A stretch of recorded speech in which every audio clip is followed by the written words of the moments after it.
ونصلي على رسوله الكريم اما بعد فاعوذ باللہ من الشیطان الرجیم بسم اللہ الرحمن الرحیم۔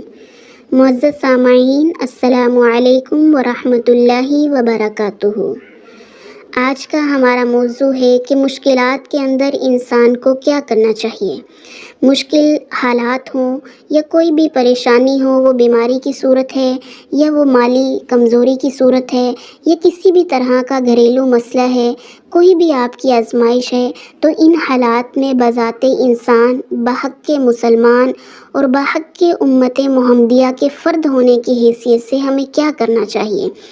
تو اس کے لیے سب سے پہلے تو یہ جان لیجئے، اللہ تعالیٰ نے اس کائنات کو آزمائش کا گھر بنایا ہے، اس دنیا کو آزمائش کی جگہ بنایا ہے۔ اب وہ کس طرح سے کہ اللہ تعالیٰ خود قرآن پاک میں فرماتے ہیں کہ الذی خلق الموت والحیات لیبلوکم ایکم احسن عملا۔ اللہ تعالیٰ نے موت کو بھی پیدا کیا، زندگی کو بھی پیدا کیا، اور اللہ تعالیٰ تمہیں ضرور آزمائیں گے کہ تم میں سے کون ہے جو اللہ کے لیے اچھے اعمال کرتا ہے۔ یعنی اللہ تعالیٰ نے ہمیں بذات انسان پیدا کر کے ہم پہ سب سے زیادہ بڑی اپنی رحمت کی ہے۔ وہ کس طرح سے کہ اللہ تعالیٰ نے انسان ہونے کی حیثیت سے ہمیں تمام مخلوقات پر اشرف درجہ دیا ہے۔ اللہ تعالیٰ خود فرماتے ہیں کہ انسان جو ہے وہ اشرف المخلوقات ہے، انسان کا درجہ فرشتوں سے بھی بڑا ہے۔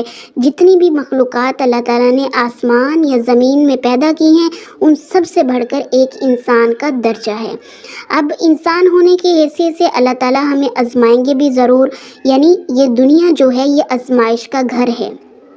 تو اب ہم آزمائے جائیں گے، وہ کسی بھی پریشانی کی صورت میں ہو سکتے ہیں یا بیماری کی صورت میں ہو سکتے ہیں۔ تو اس میں انسان نے کرنا کیا ہے، انسان کس طرح سے اپنے دل کی بے چینی کو ختم کر سکتا ہے۔ سب سے پہلے تو اپنے تعلق کو اللہ رب العزت کی ذات کے ساتھ مضبوط کر لیں، اور وہ مضبوط کیسے ہوگا کہ جب ہمارے دل میں اللہ رب العزت کی محبت ہوگی تو ہمارے اوپر کوئی آزمائش آئے گی، ہمارے اوپر کوئی پریشانی آئے گی تو ہم یہ سوچ کر اس پہ صبر کر لیں گے۔ پہلی یہ چیز کہ یہ دنیا تو فانی ہے، آج نہیں تو کل اس نے ختم ہو جانا ہے، آخر ہمیں اللہ رب العزت سے ملنا ہے۔ دوسری چیز کہ ہمارے دل میں اللہ کی محبت اتنی شدت سے ہو، اللہ کی ذات ہمیں اتنی محبوب ہو کہ محبوب کی طرف سے ملنے والی خوشی بھی خوشی اور غم بھی ہمیں خوشی محسوس ہو۔ یعنی ہم اس چیز میں خوش ہوں کہ اللہ کی طرف سے اگر آزمائش آئی بھی ہے تو کیا ہوا، یہ ہمارے پروردگار کی طرف سے ہے، ہمارے خالق کی طرف سے ہے، آج نہیں تو کل اللہ تعالیٰ اسے ختم کر دیں گے۔ اور جب ہم اس پر اللہ کی رضا کے مطابق صبر کریں گے، اللہ کی رضا کے مطابق معاملات کو لے کر چلیں گے، تو اللہ تعالیٰ ہم سے راضی بھی ہوں گے۔ اس دنیا میں بھی اللہ تعالیٰ ہمارے لیے اجر رکھیں گے اور آخرت میں بھی ہمیں انشاءاللہ نواز دیں گے۔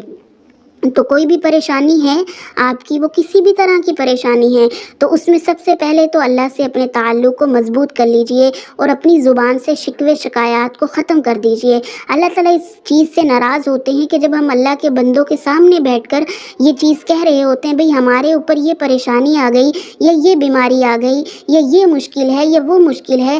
ہمیں اس طرح سے نہیں کرنا، ہمیں مکمل طور پر اللہ کی ذات پہ بھروسہ کرنا ہے۔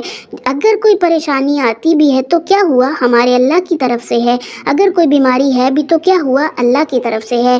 لیکن یہ ساری کی ساری باتیں ہمارے توکل کو مضبوط کرنے کے لیے ہے۔ اس کے بعد ہم نے اب اس کا حل تلاش کرنا ہے کہ اگر کوئی بھی بیماری پریشانی آ جاتی ہے تو اس میں ہم کیا کریں، تو اس میں ہم اللہ کی طرف رجوع کریں گے۔